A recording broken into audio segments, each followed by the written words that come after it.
रमैनी 69। ऐसा योग न देखा भाई, भूला फिरे लिए गफिलाई। महादेव को पंथ चलावे, ऐसो बड़ो महंत कहावे। हाट बजारे लावे तारी, कच्चा सिद्ध माया प्यारी। कब दत्ते मावासी तोरी, कब सुखदेव तोपची जोरी। नारद कब बंदूक चलाया, व्यास देव कब बम बजाया। करहीं लड़ाई मत के मंदा, ई अतीत की तरकस बंदा। भय विरक्त लोभ मन ठाना, सोना पहिर लजावे बाना। घोरा घोरी कीन बटोरा, गांव पाए जस चले करोरा। सुंदरी न सोहे सनकादिक के साथ, कभूक दाग लगावे कारी हाड़ी हाथ। सदगुरु कबीर अपनी बातों को कहने में बहुत निपुण हैं, सशक्त हैं। उनकी भाषा सशक्त है, भाव सशक्त है। हठ योगियों गोरखपंथियों को देख करके कबीर साहब के मन में बारंबार क्षोभ होता था।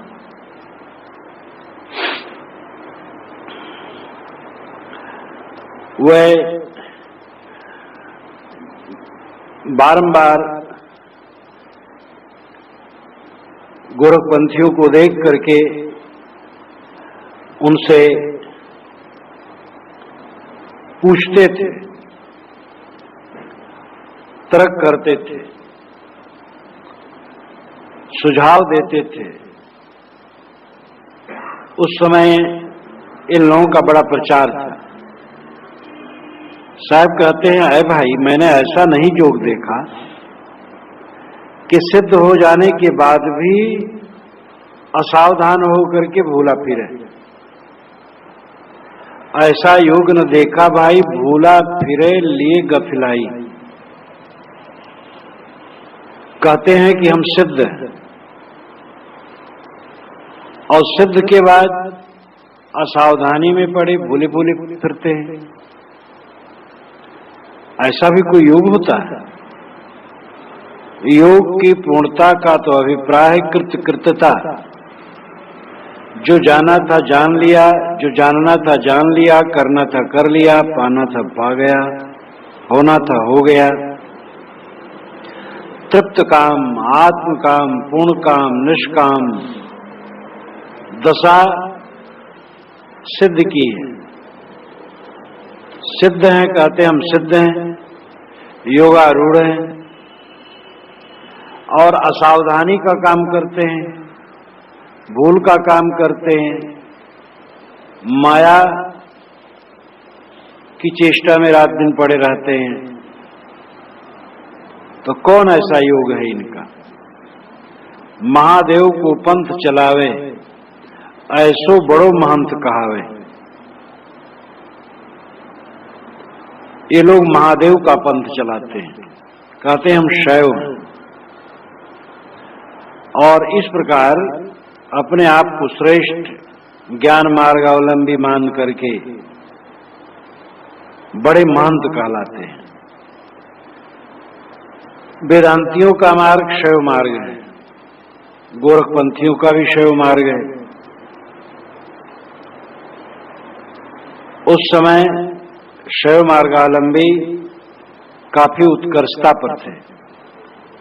स्वामी शंकराचार्य ने इसको और ऊंचा उठाया था।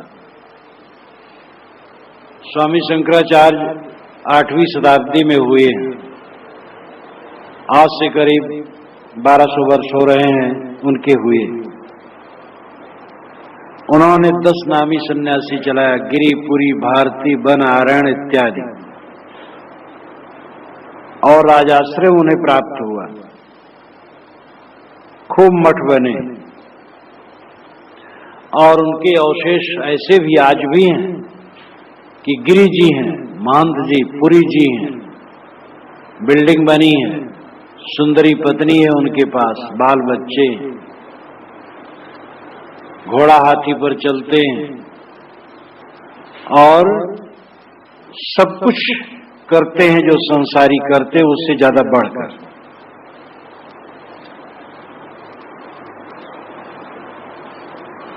उनमें कुछ हठ योगी कहीं गुफा खोद करके उसमें बैठे मिट्टी के अंदर ध्यान योग समाधि लगा रहे हैं, कहीं पानी में लगा रहे हैं, कहीं चौरस्ते पर लगा रहे हैं। धन दौलत के लिए और कीर्ति के लिए ये सारा प्रपंच कर रहे हैं।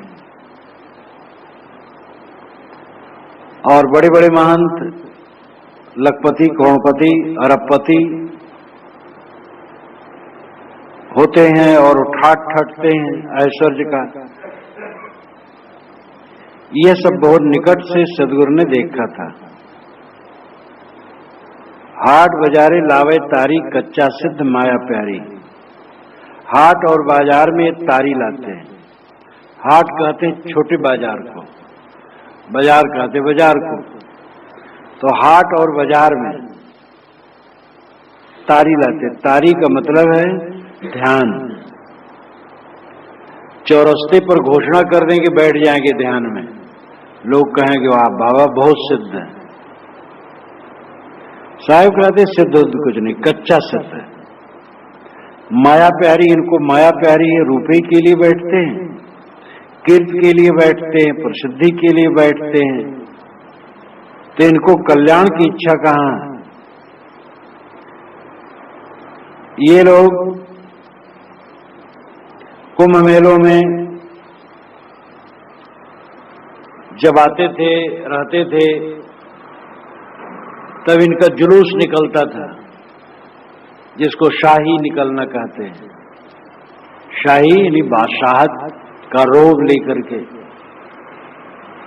हीरे पन्ने पोखराज से जड़े वस्त्र, ताज, हाथी घोड़ों पर सवार होकर के चलते थे और अस्त्र शस्त्र लेकर के चलते थे। आज भी चलते हैं, भाला बल्लम और तलवार भांजते हुए उनके आदमी आगे आगे चलते हैं। और रोब ये रहता था कि पहले जो स्नान करे वो श्रेष्ठ है। तो इसमें इनका जुलूस आगे बढ़ता था। दूसरे लोग अगर आगे आने की चेष्टा करते थे तो ये मारकाट कर देते थे। आए दिन ये होता था। वैष्णवों को तो इन लोगों ने बहुत सताया है। तो वैष्णव होते थे अंश की, तो वैष्णव ने फिर नागा दल बनाया। अनपढ़ गवार बलवान शरीर वालों को बटोर बटोर कर उन्होंने नागा दल बनाया। और किसी भंडारा में नागाओं का ज्यादा सत्कार, खान पान उनका ज्यादा और उनकी पूजा भी ज्यादा। और जब जहां जरूरत पड़ी तो जय हनुमान कह करके दौड़ा देते थे नागाओं को। तो शैवों का भी दलन होने लगा। अयोध्या में शैव भरे थे, पहले कभी जैन और बौद्ध भरे थे वहां। न वैष्णव थे न शैव थे। वैष्णव का नाम निशान ही नहीं था और शैव भी नहीं थे, जैन और बौद्ध भरे थे। फिर समय आया, शैव बढ़ गए, जैन बौद्ध वहां से करीब करीब शून्य हो गए उनका। शैवों ने परेशान किया वैष्णव को, तो वैष्णव ने नागा दल बनाया। तो इनका नागा दल फिर वैष्णव को खूब रगड़ा, तो ये भागे और भाग भाग करके ऋषिकेश हरिद्वार पकड़े। इसलिए अयोध्या में आज सैकड़ों वर्षों से शैव नहीं। अब आकर के कहीं कोई लाल वस्त्रधारी बैठा हो अलग बात है, लेकिन वो भी वैष्णव के स्वर में मिला करके ही रहता है, तभी कुशल है। अब इस समय वैष्णव का बोलबाला है वहां। तो शैव लोग इस प्रकार मारकाट करते थे। एक शैव का सिर हनुमानगढ़ी के मंदिर के सामने ऊपर चौबाहे में टंगा था और एक प्रतीक के रूप में टंगा था कि इन लोगों ने हमें बड़ा कष्ट दिया है, इनका सर यहां टांगे रहो।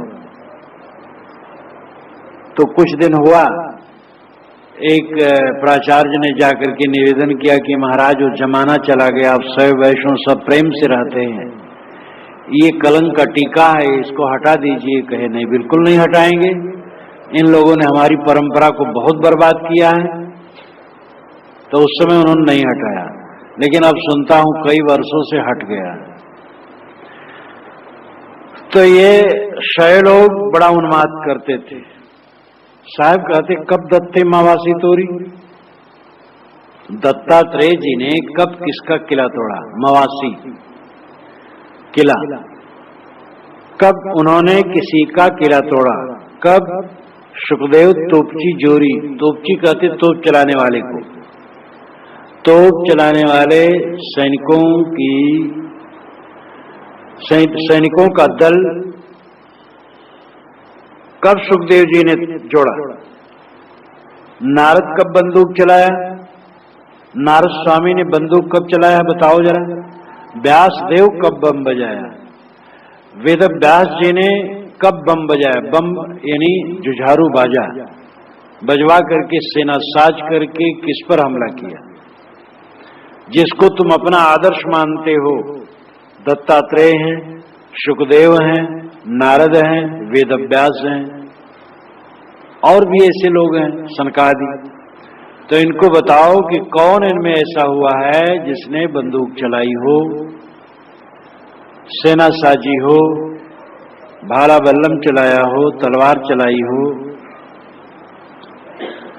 ये लोग तो विरक्त थे, साधन संपन्न थे, जीव मात्र के प्रति करुणा बताते थे, वैराग से निष्काम भाव से रहते थे, फकीर रूप में रहते थे। वेद व्यास थे एक ऐसे थे, न गृहस्थ थे न विरक्त थे।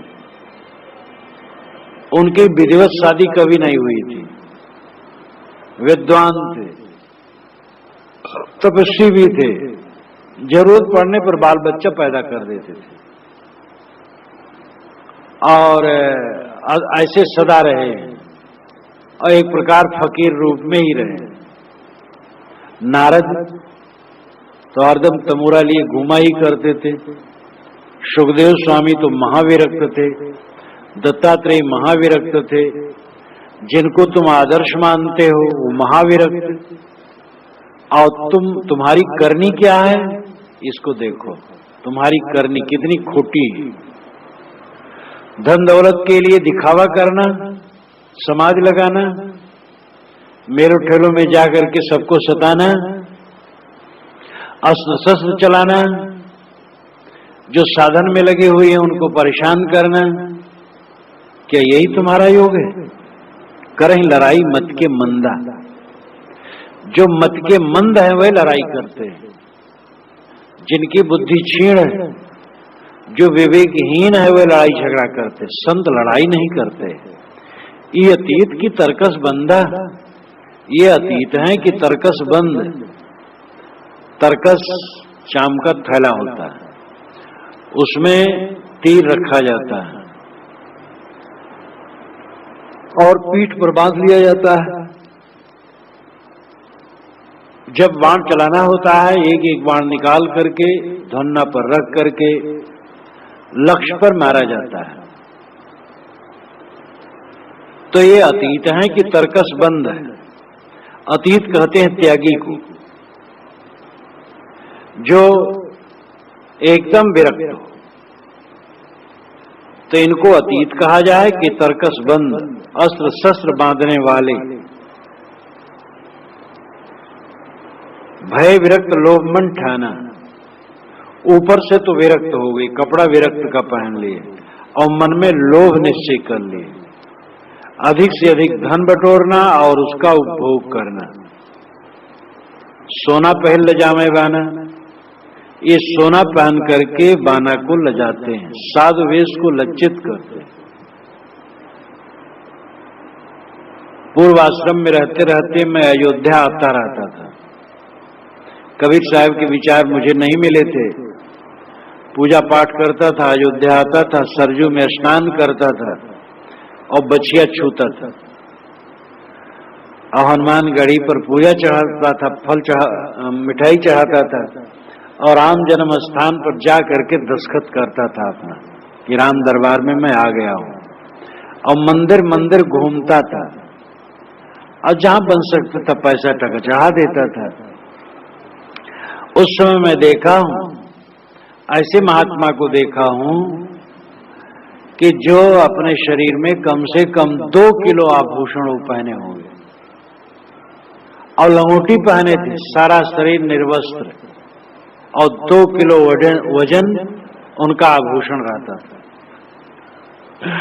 ये अपने आंखों से देखा हो। और कैसे कैसे भड़ंग, विचित्र विचित्र। तो साहब कहते सोना पहन ले जावे बाना, सोना पहन करके साधु वेश को लज्जित करते। घोड़ा घोड़ी कीन बटोरा, गांव पाजस चले करोरा। घोड़ा घोड़ी बटोर ली और गांव पागे, जागीर पागे रजवाड़ों से, और करोड़ी बन करके चले, करोड़पति। ये इनका ठाट।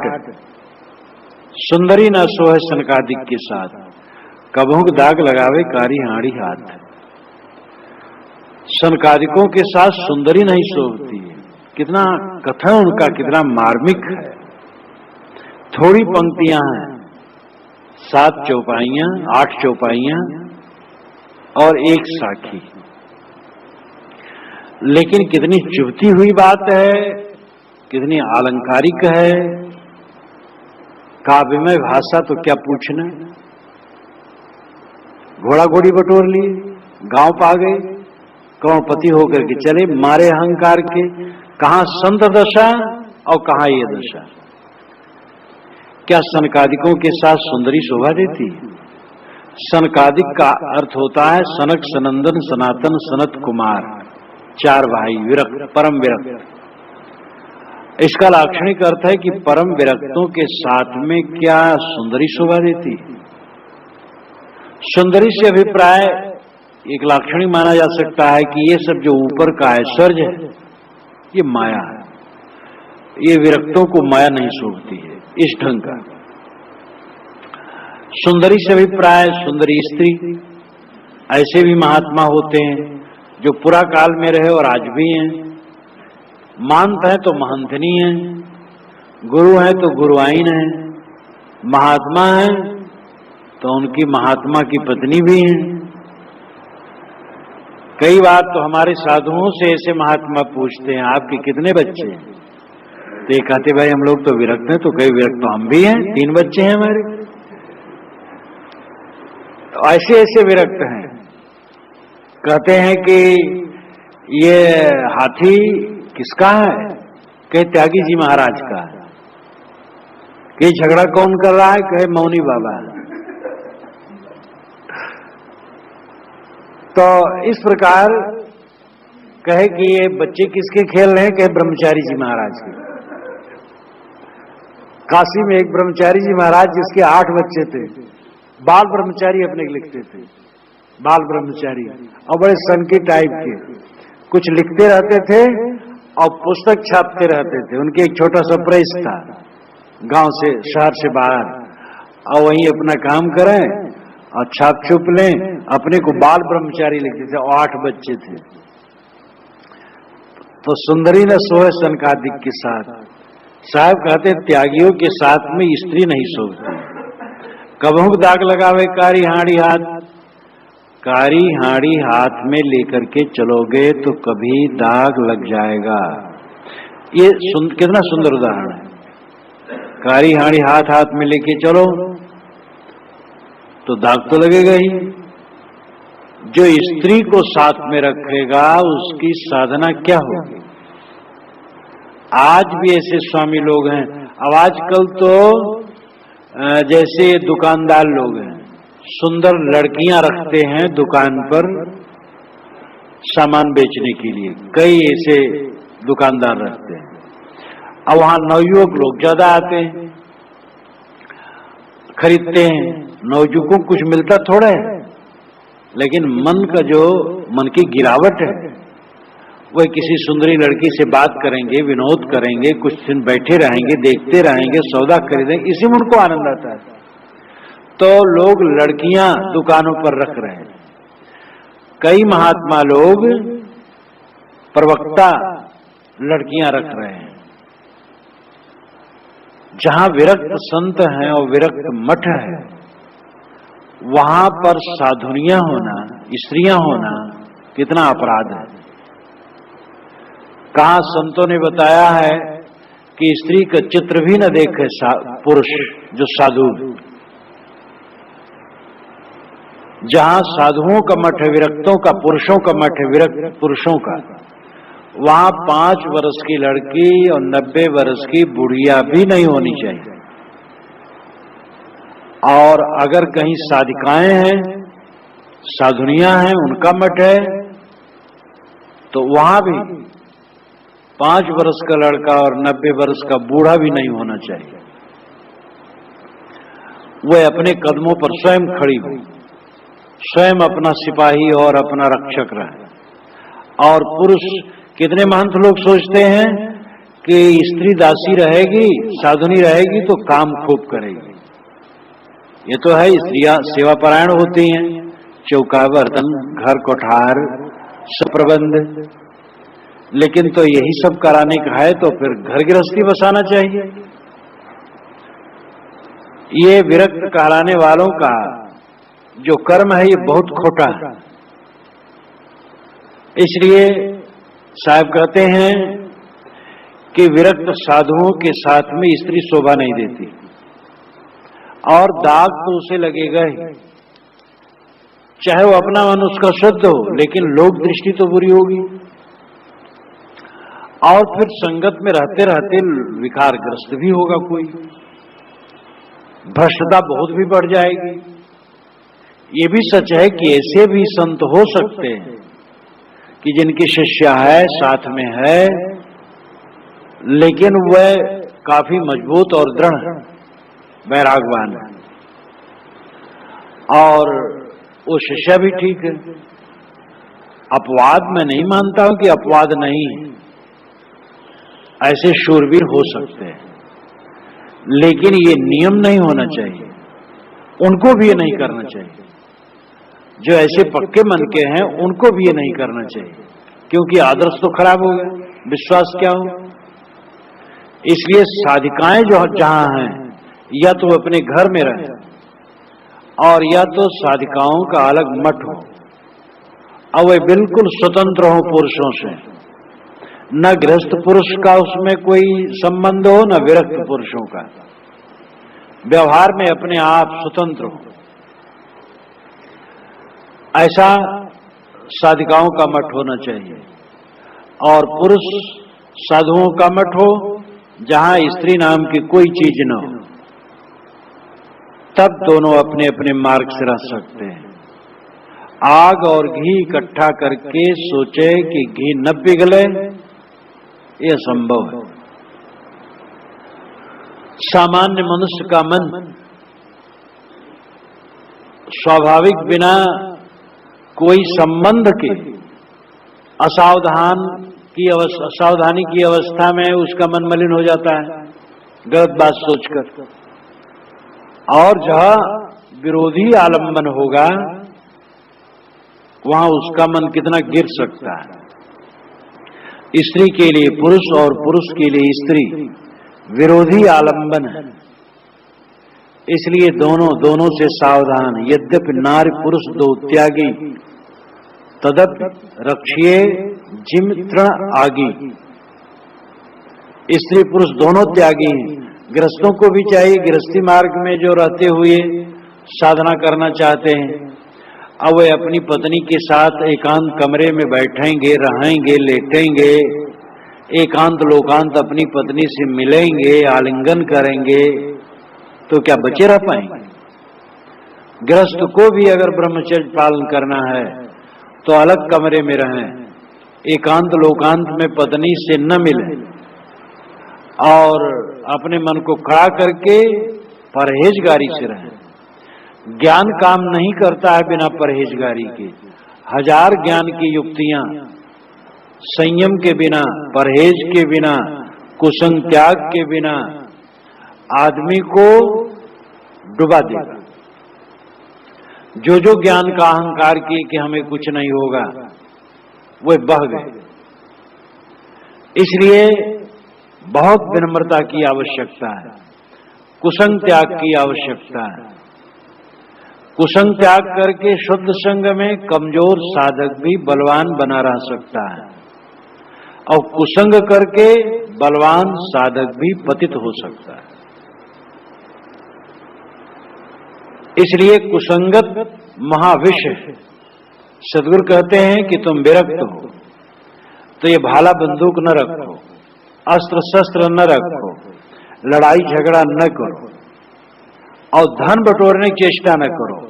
धन आवे और खर्च करो। जहां धन इकट्ठा होता खर्च नहीं होता है, वो धन पाप करता है। धन आए, धन बुरी चीज नहीं है, धन से बड़ा बड़ा कल्याण का काम होता है।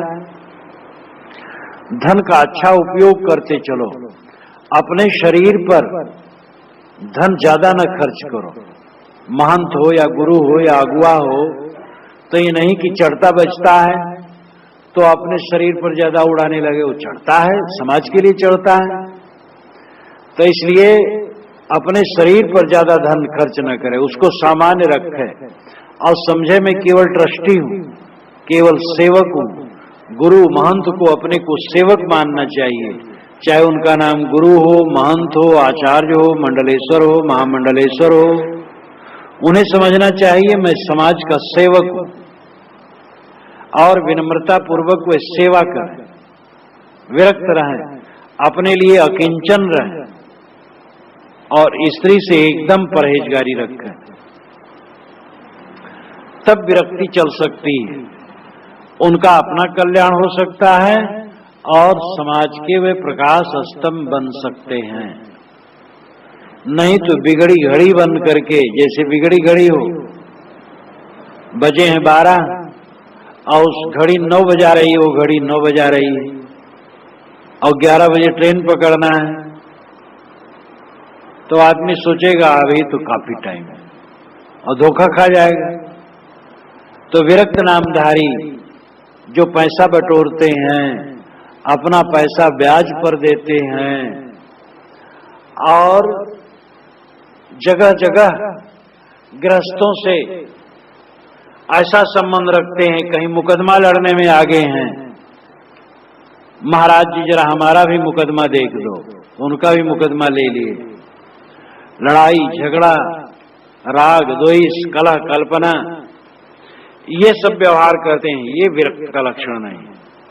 विरक्त का लक्षण है कि वो स्त्री से एकदम सावधान, स्त्री मात्र मां है, उसके प्रति आदर बुद्धि, लेकिन कुसंगत से दूर। जो समाज में धन मिले भक्तों द्वारा, संतों द्वारा, सन्मार्ग में खर्च करता रहे, व्यक्तिगत अपने शरीर के लिए ज्यादा जोड़े ही ना। जो कुछ जुड़े उस समाज के लिए हो, संस्था के लिए हो,